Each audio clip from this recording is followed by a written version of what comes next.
Chemistry practice test 3 और जो PMC का है प्रैक्टिस टेस्ट, तो इसमें first one standard electrode potential is denoted by, very easy, that is denoted by E not, कोई concept वगैरह मौजूद नहीं है।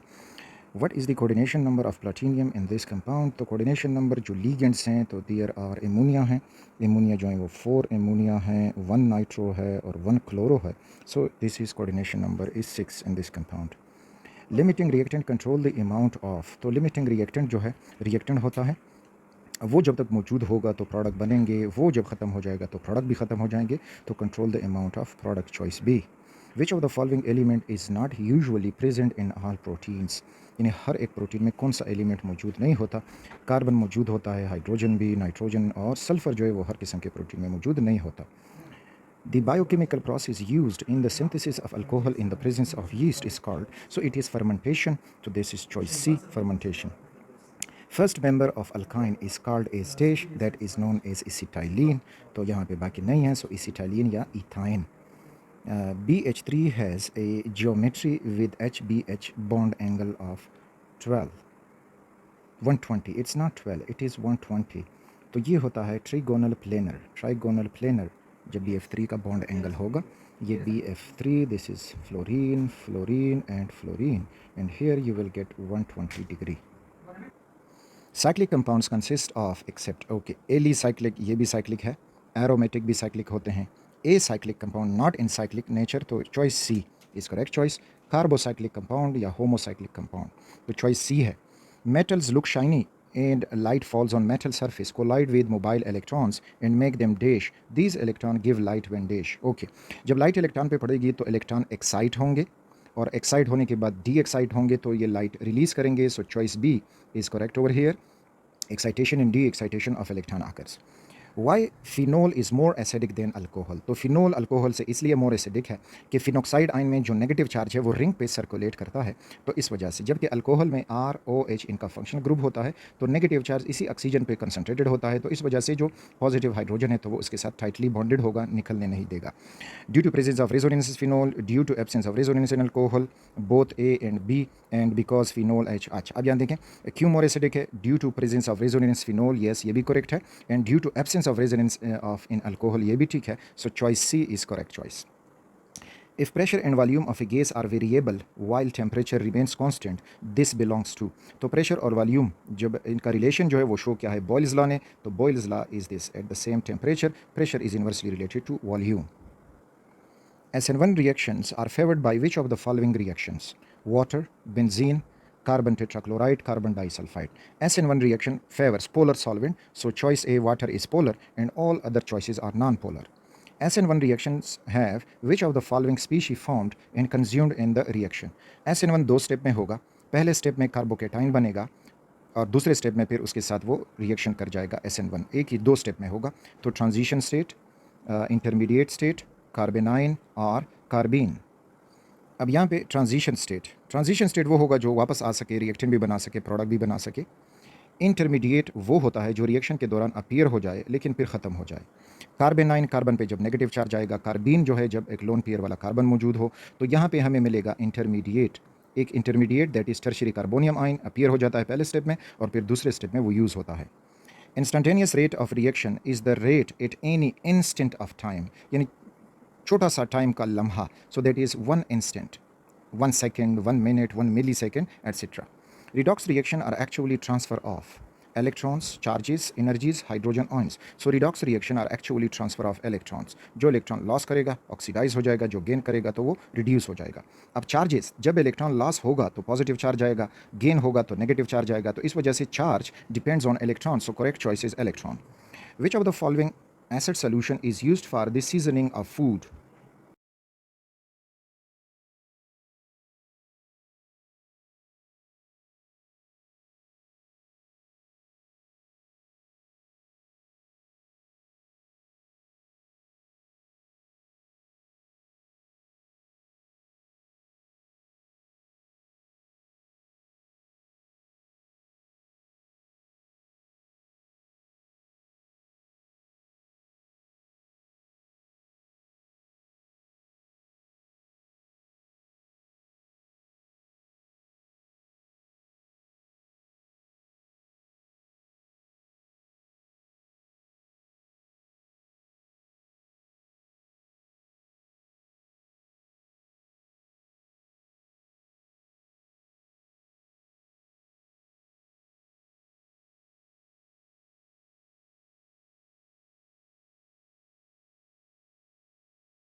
Which of the following acid solution is used for seasoning of food? यानी seasoning of food जो है food में बतौर मसाला डालना, उसमें जायका पैदा करना, तो एसिटिक एसिड इस्तेमाल होता है बतौर seasoning of food. Cholesterol benzoate turns milky at. Cholesterol benzoate जो है वो लिक्विड क्रिस्टल है और ये 145 पे मिल्की हो जाता है. In the production of wrought iron, magnesium, silicon and phosphorus are removed in the form of. तो मैग्नीशियम जब ये राट आयरन बनता है तो मैग्नीशियम जो है वो सिलिकन और फास्फोरस ये सारे सिलिकेट्स की शक्ल में वहाँ से रिमूव होंगे और वो सिलिकेट्स स्लेग बना देंगे. तो इधर तो होना चाहिए कि बी एंड सी, लेकिन यहाँ पे अब उन्होंने जस्ट दिया है स्लेग, तो स्लेग में ये सब कुछ शामिल होते हैं. So choice C is correct. The next is के which of the following benzene molecule have. तो benzene 2 double bond, no benzene में कोई डबल बॉन्ड नहीं होता. Delocalised pi electron charge, yes this is delocalised pi electron उसमें होते हैं. No 3 double bonds and 1 sigma bond, no. तो just वो जो है उसका पाई इलेक्ट्रॉन क्लाउड डीलोकलाइज होता है. Carboxylic acid form dimer due to, यानी कार्बोक्सिलिक एसिड डाइमर बनाते हैं and this is due to the hydrogen bonding. उनमें हाइड्रोजन बॉन्ड बनता है और डाइमर में दो मॉलिक्यूल आपस में जुड़े हुए होते हैं. फॉर एग्जांपल ये एक कार्बोक्सिलिक का मॉलिक्यूल है, double bond O and OH, और इस तरह से इधर से दूसरा कार्बोक्सिलिक का मॉलिक्यूल और C double bond O and OH.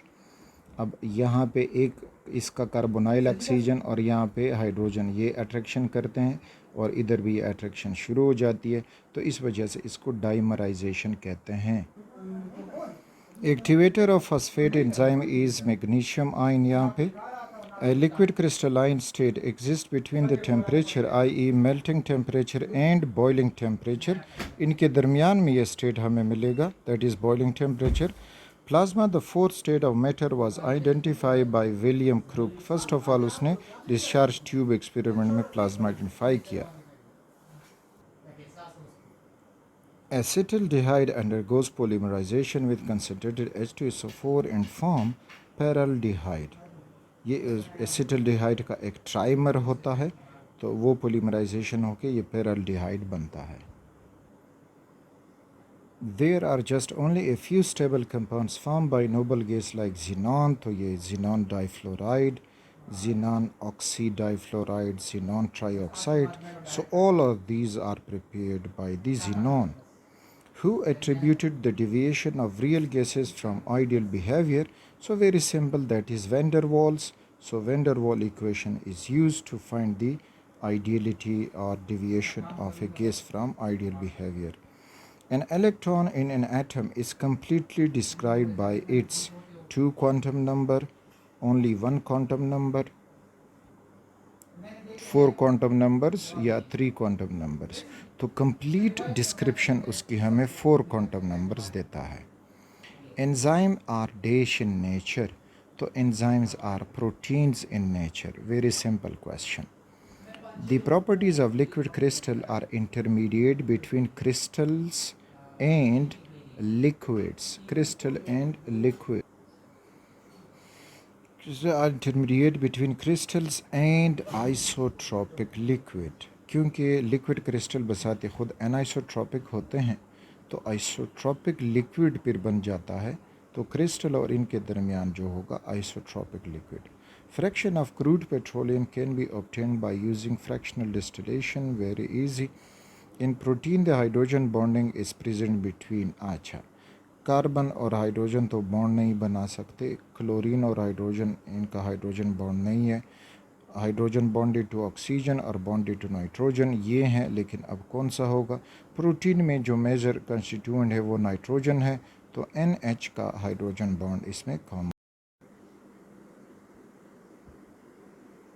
Which of the following centers are present in the carbonyl compounds? तो इलेक्ट्रोफिलिक, न्यूक्लियोफिलिक, इलेक्ट्रॉन डिफिशिएंट, ये all of these.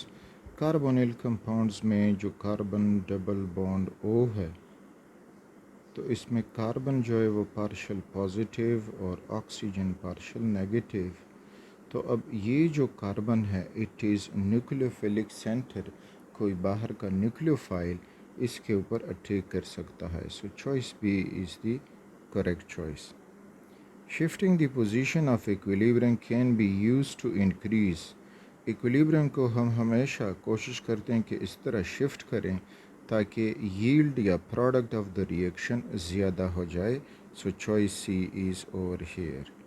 चाहे वो टेम्परेचर से हो, प्रेशर से हो, कंसंट्रेशन से हो, तो इसमें यील्ड ऑफ रिएक्शन बढ़ाने के लिए हम इक्विलिब्रियम को शिफ्ट करते हैं।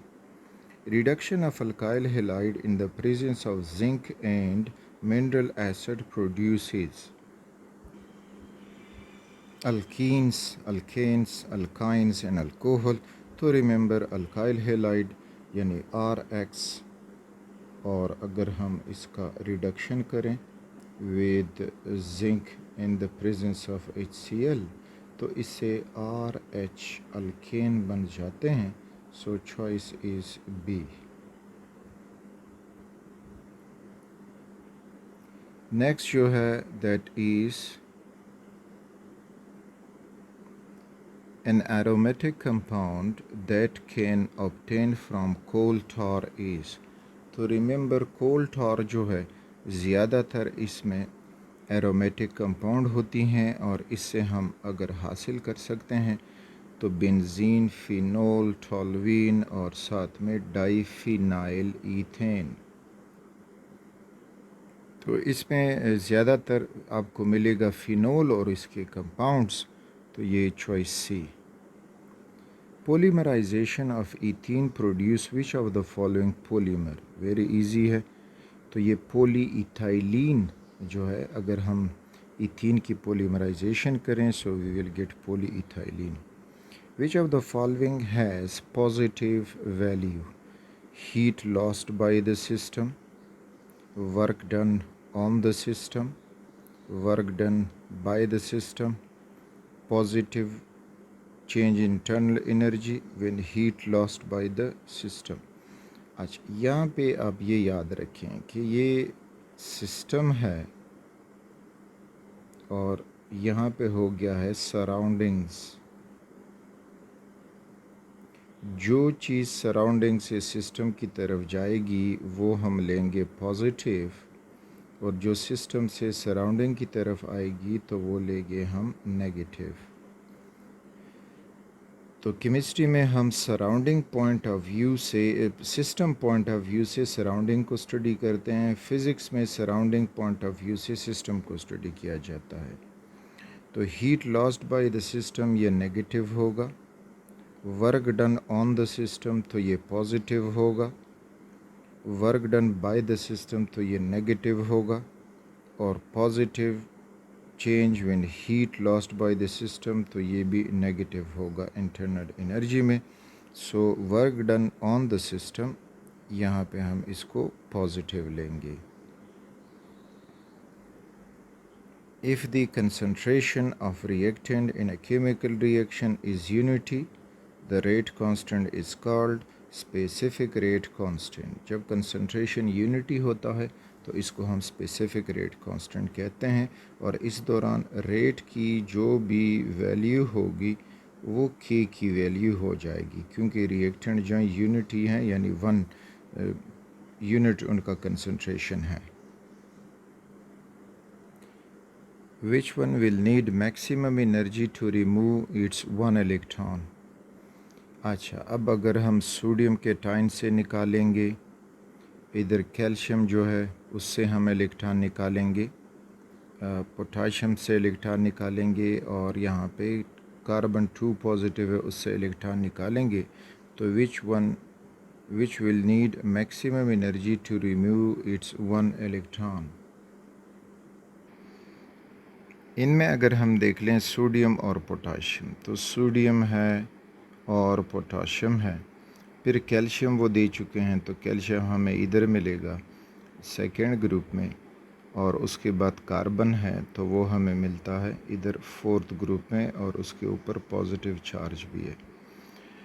अमूमन जब हम लेफ़्ट से राइट की तरफ जाते हैं तो आयोनाइजेशन एनर्जी कहते हैं उसको। जब हम इलेक्ट्रॉन निकलवाते हैं तो इट इंक्रीजेस।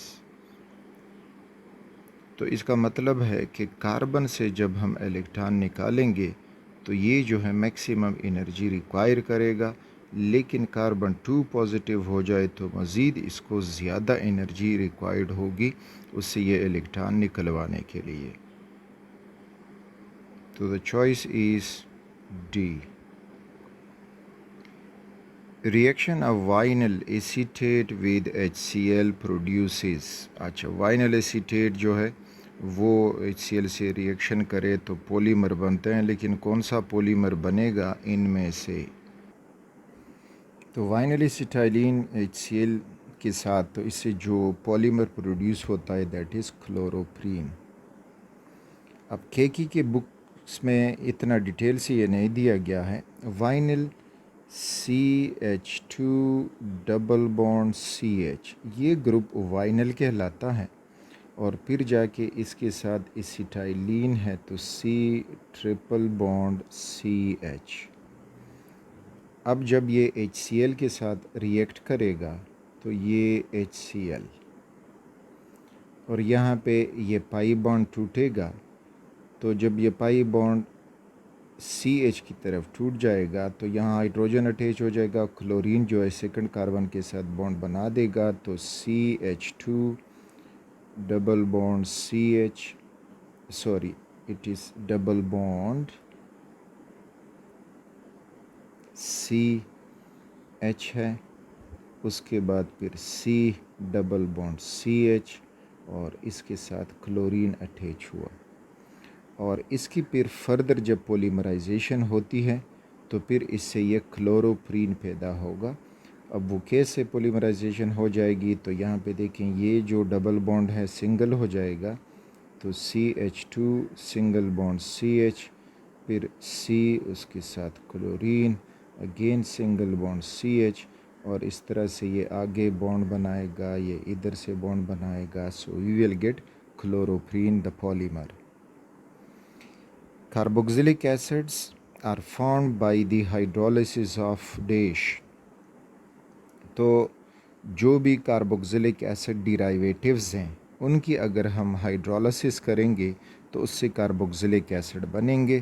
तो एस्टर ये कार्बोक्सिलिक एसिड के डिराइवेटिव्स हैं, नाइट्राइल्स भी कार्बोक्सिलिक एसिड के डिराइवेटिव्स हैं। So choice A is correct, दोनों की हाइड्रोलिसिस करके।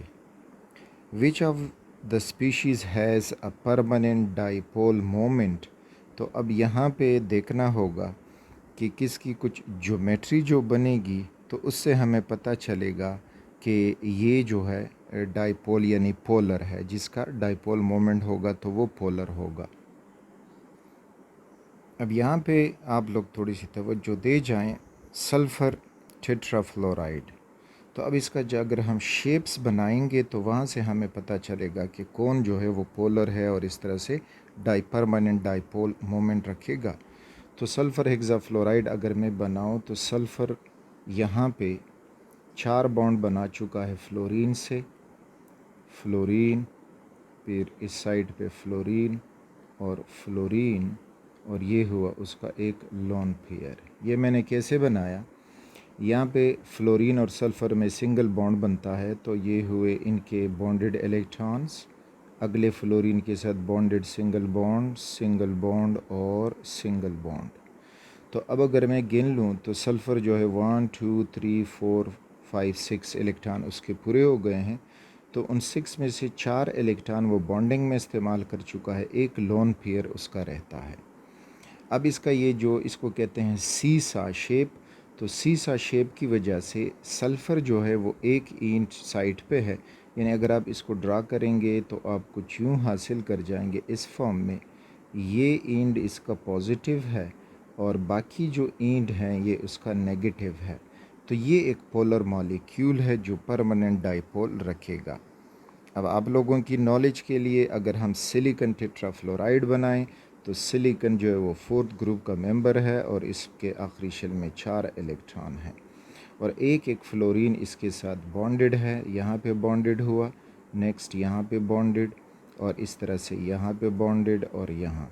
तो ये एक टेट्राहेड्रल शेप बना है और इस टेट्राहेड्रल शेप में जो पॉजिटिव सिलिकॉन है तो वो नेगेटिव फ्लोरीन ने घेरा हुआ है, तो इस वजह से इसका कोई डाइपोल नहीं बनेगा। BF3 की तरफ आते हो तो BF3 हमें यूँ मिलेगा कि बोरॉन 3rd ग्रुप का मेंबर है, तो इस तरह से ये 3 बॉन्ड बनाएगा और इसका जो है वो ट्रिगोनल प्लेनर ज्योमेट्री होगी। अगेन पॉजिटिव चार्ज ब्रोमीन जो बोरॉन वो दरमियान में घेरा हुआ है। जीनान अगर हम टेट्राफ्लोराइड में देखें तो जीनान जो है वो 8th ग्रुप का मेंबर है, इसकी आखिरी शेल में 8 इलेक्ट्रॉन होंगे, तो 8 में से 4 इलेक्ट्रॉन ये बॉन्डिंग में इस्तेमाल कर चुका है, तो ये 1 2 3 4 5 6 7 8 यहाँ पे फ्लोरीन बॉन्डेड हुआ, फ्लोरीन बॉन्डेड, इसी तरह से फ्लोरीन बॉन्डेड और फ्लोरीन बॉन्डेड, तो ये जीनान टेट्राफ्लोराइड हुआ। अब यहाँ पे अगेन जो जीनान है that has a positive charge, तो वो नेगेटिव फ्लोरीन ने दरमियान में घेरा हुआ है, तो इसमें अगर कोई परमानेंट डाइपोल है तो वो सल्फ़र टेट्राफ्लोराइड में मौजूद है। The number of charge is present on a cation depends on the number of electrons dash by the atom। तो केटाइन के ऊपर पॉजिटिव चार्ज होता है और वो जितने इलेक्ट्रॉन लॉस करेगा उतना ही उसके ऊपर पॉजिटिव चार्ज मिलेगा, तो electron lost by the atom. In aldol condensation nucleophile is, अच्छा अल्डोल कंडेंसेशन में न्यूक्लियोफाइल जिसके ऊपर कोई नेगेटिव चार्ज हो और वो न्यूक्लियस लविंग हो तो वो न्यूक्लियोफाइल, तो यहाँ से ऑप्शन बी तो गया because it is not a nucleophile, it is electrophile. हाइड्रोक्सलाइन के ऊपर नेगेटिव चार्ज होता है, कार्बेनाइन के ऊपर नेगेटिव चार्ज होता है और वाटर जो है इलेक्ट्रॉन रिच है, तो ये भी न्यूक्लियोफाइल है। यहाँ पे अब जो है अल्डोल कंडेंसेशन में उसमें ये होता है कि दो अल्डिहाइड या अल्डिहाइड कीटोन आपस में रिएक्ट कर जाते हैं और उसमें कार्बेनाइन एज ए न्यूक्लियोफाइल काम करता है। कैसे, बस जस्ट आपको नॉलेज बढ़ाने के लिए, for example we have acetaldehyde CH3 C double bond O and H।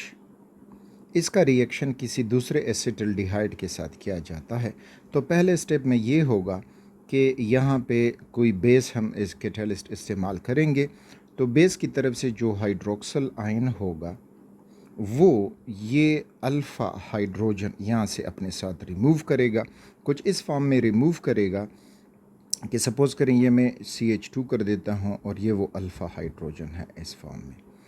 अब ये बॉन्ड टूट जाता है कार्बन की तरफ और ये पॉजिटिव हाइड्रोजन हाइड्रोक्सल आयन के साथ रिएक्ट करके बना देगा 1H2O और फिर बाकी जो हमारे साथ बच जाएगा तो वो हो जाएगा CH2 bond double bond oxygen and hydrogen, और अब ये जो अल्फ़ा कार्बन है इसके ऊपर हुआ ये नेगेटिव चार्ज, तो ये हुआ कार्बेनाइन न्यूक्लियोफाइल। तो ये नेक्स्ट स्टेप में जो दूसरा एसिटल्डिहाइड है, तो दूसरे एसिटल्डिहाइड में CH3 C double bond O और इस तरह से H। अब यहाँ पे जो कार्बन है इट इज़ पॉजिटिव और ऑक्सीजन इज़ नेगेटिव, तो ये CH2 एज ए न्यूक्लियोफाइल इधर अटैक करेगा और इस तरह से अल्डोल कंडेंसेशन हो जाएगी। तो यहाँ पे कार्बेनाइन यहाँ से जो हमने समझा, it acts as a nucleophile.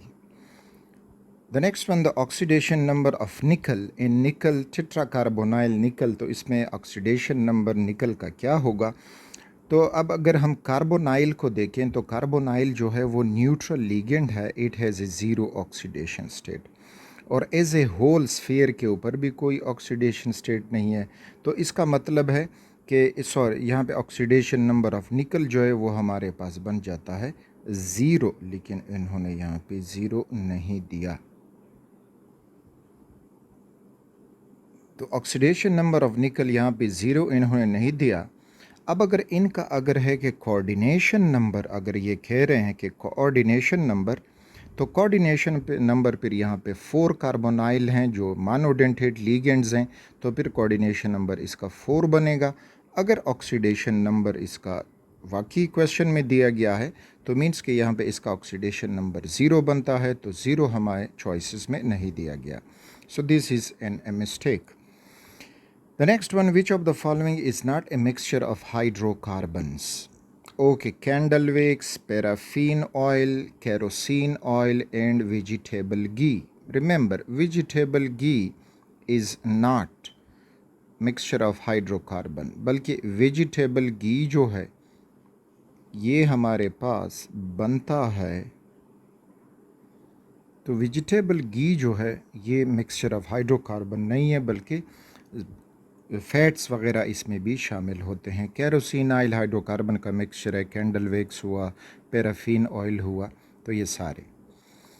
Which type of carboxylic acid is produced from the hydrolysis of nitriles? Hydrolysis of nitrile से किस किस्म का जो है कार्बोक्सिलिक एसिड प्रोड्यूस होगा? तो अगर हम डायरेक्टली नाइट्राइल के हाइड्रोलिसिस करेंगे तो acid having 1 carbon more than the starting material, acid 1 carbon less than the starting material, alpha hydroxy acid और बीटा हाइड्रोक्सी कार्बोक्सिलिक एसिड। इससे पहले भी टेस्ट में उन्होंने ये दिया था, तो उन्होंने यहाँ उसमें मैंने मिक्सचर वो मेंशन किया था कि नाइट्राइल्स डायरेक्टली अगर हम नाइट्राइल्स की हाइड्रोलिसिस करेंगे तो RC⋯N, इसकी जब हाइड्रोलिसिस होगी एसिड हाइड्रोलिस यानी HCl और H2O की मौजूदगी में, तो we will get RC⋯O and bond OH, और इस तरह से नाइट्रोजन निकल जाएगा, तो the same carbon carboxylic acid बनेगा। फिर अगर पहले ये किया जाए कि हम स्टार्ट ले लें अल्काइल हैलाइड से और इसका रिएक्शन करके हम इससे बना दें अल्काइल साइनाइड, अल्काइल साइनाइड बनेगा, और फिर अल्काइल साइनाइड की हाइड्रोलिसिस करेंगे तो फिर ये C और हो जाएगा OOH, तो कार्बोक्सिलिक एसिड यूँ बनेगा। तो अब यहाँ पे ये होगा कि स्टार्टिंग मटेरियल अल्काइल हैलाइड और फाइनल मटेरियल कार्बोक्सिलिक एसिड, तो इसमें एक कार्बन जो है वो इंक्रीज़ हो जाएगा। सो acid having 1 carbon more than the starting material, तो अगर स्टार्टिंग मटेरियल अल्काइल हैलाइड हम लेते हैं, उससे नाइट्राइल बनाते हैं, तो फिर हमारा चॉइस बी जो है वो करेक्ट आता है। लेकिन अगर हम डायरेक्ट नाइट्राइल से शुरू करेंगे so the carbon number will remain the same. Nitrile में भी अल्काइल ग्रुप के जितने कार्बन थे और जो नाइट्राइल ग्रुप का कार्बन था, वहीं अल्काइल ग्रुप और नाइट्राइल ग्रुप का कार्बन कार्बोक्सिलिक ग्रुप में कन्वर्ट हो गया है। तो यहाँ पे एक एम्बिग्विटी उन्होंने छोड़ी है कि स्टार्टिंग मटेरियल अल्काइल हैलाइड से साइनाइड बनाएं, फिर कार्बोक्सिलिक एसिड बनाएं, तो फिर ये इसमें होगा।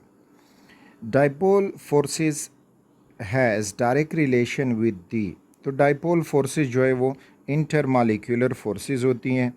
Chemical properties of a substance no, kinetic properties of a substance no, kinetic property motion के साथ रिलेट करती हैं। Thermodynamic properties of a substance, तो इससे वो रिलेट करती हैं।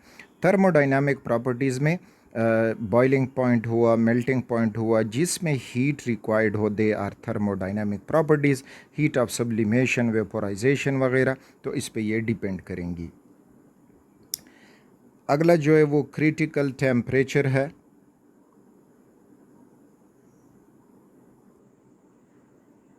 Critical temperature of ammonia is, अच्छा ये अब याद रखने वाली बात है, इसमें कोई कंसेप्ट वगैरह मौजूद नहीं है, तो कुछ ऐसी चीज़ें हैं जो आपने अपने मेमोरी में याद रखनी है। तो जहाँ तक मुझे याद है, सो दैट इज़ 132.44।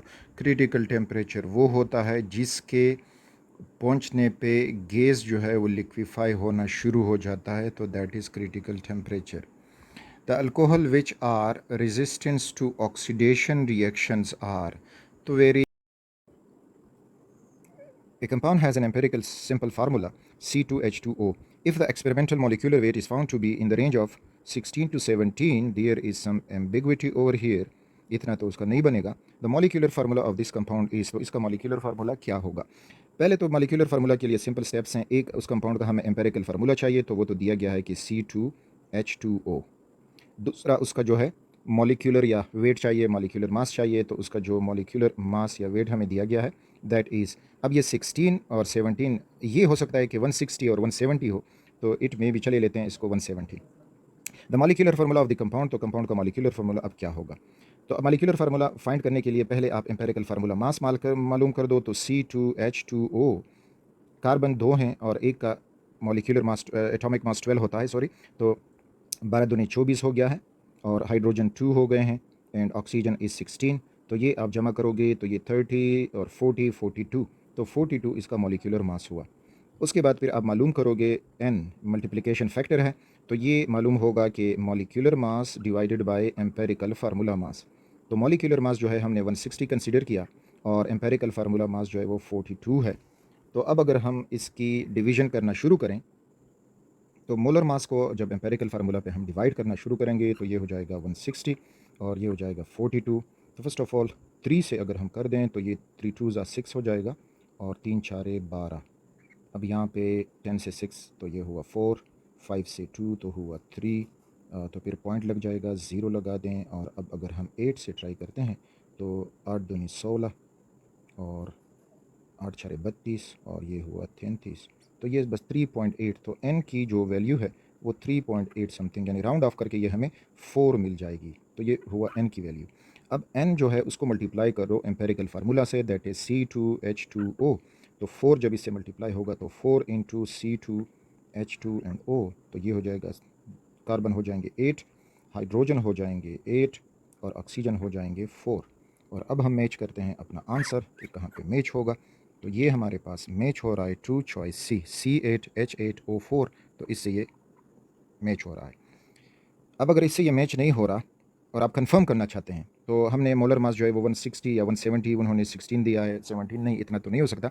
तो अब इसका मॉलिक्यूलर मास आप फाइंड करें कि क्या वो इसके साथ मैच हो रहा है 160 के साथ या 170 के साथ। तो अगर मैच हो रहा है तो मीन कि आपका जो मॉलिक्यूलर फार्मूला है that is correct. The next one, quantum number values for 2p orbitals are. तो 2p ऑर्बिटल्स के लिए क्वांटम नंबर, तो ये हम लिखते हैं 2p। ये जो 2 है ये शो करता है प्रिंसिपल क्वांटम नंबर, तो इसके लिए प्रिंसिपल क्वांटम नंबर जो है वो 2 है।